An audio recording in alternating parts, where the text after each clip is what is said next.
Sa usapin naman ng pagtaas ng sweldo, masarap pakinggan ang matatamis na mga pangako. Ngunit ang mga ito ay may epekto sa paglago ng negosyo, trabaho at ekonomiya. Kaya't kailangan na pag-aralan natin ng mabuti.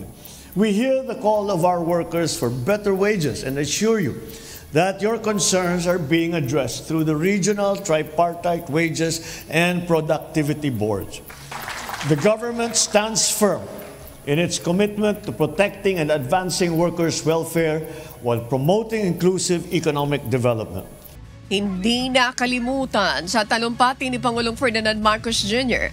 ang pagbanggit sa aumento sa sahod na hinihiling ng mga sektor ng manggagawa. Ayon sa Pangulo, kailangan pag-aralang mabuti ay sinusulong na dagdag sweldo na nagkakahalaga ng 200 piso. Maaari kasi itong makaapekto sa mga nagnenegosyo at mismong sa ekonomiya ng bansa.